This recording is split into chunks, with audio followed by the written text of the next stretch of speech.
भारुंड नाम का एक विचित्र पक्षी हुआ करता था। उसका धड़ एक था परंतु सिर दो थे।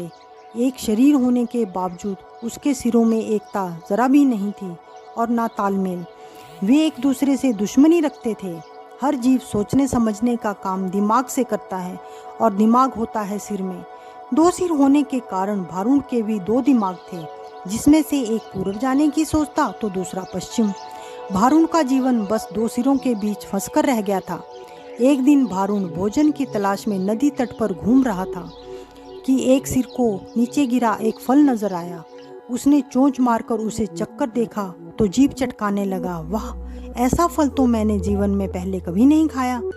अच्छा, जरा मैं भी चक्कर देखूं, कहकर दूसरे ने अपनी चोंच उस फल की ओर बढ़ाई ही थी कि पहले सिर ने झटक कर दूसरे सिर को दूर फेंका और बोला, अपनी गंदी चोंच इस फल से दूर ही रख।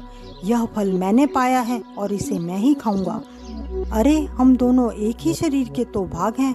खाने पीने की चीज़ें तो हमें बांटकर ही खानी चाहिए। दूसरे सिर ने कहा।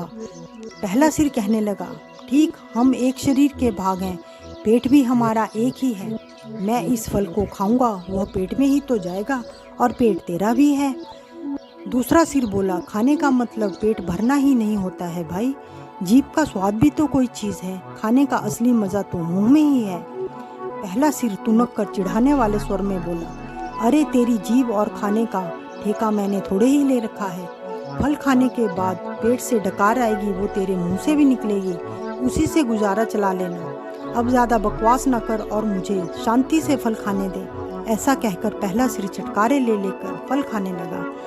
इस घटना के बाद दूसरे सिर ने बदला लेने की ठान ली और मौके की तलाश में रहने लगा।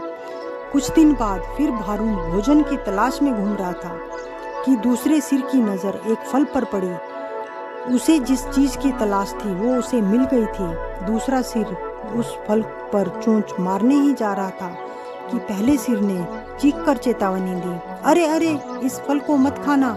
क्या तुझे पता नहीं, यह विषैला फल है।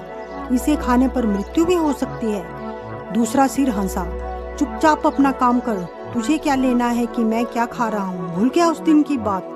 पहले सिर ने समझाने की कोशिश की, तूने यह फल खा लिया तो हम दोनों मर जाएंगे। दूसरा सिर तो बदला लेने पर उतारू था। मैंने तेरे जीरे मरने का ठेका थोड़े ही ले रखा है।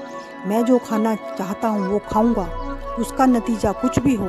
अब मुझे शांति से फल खाने दे। दूसरे सिर ने सारा विषैला फल खा लिया और भारुण तड़प तड़प कर मर गया। इसीलिए कहते हैं, आपसी झगड़ा और फूट हमेशा विनाश का कारण बनती है।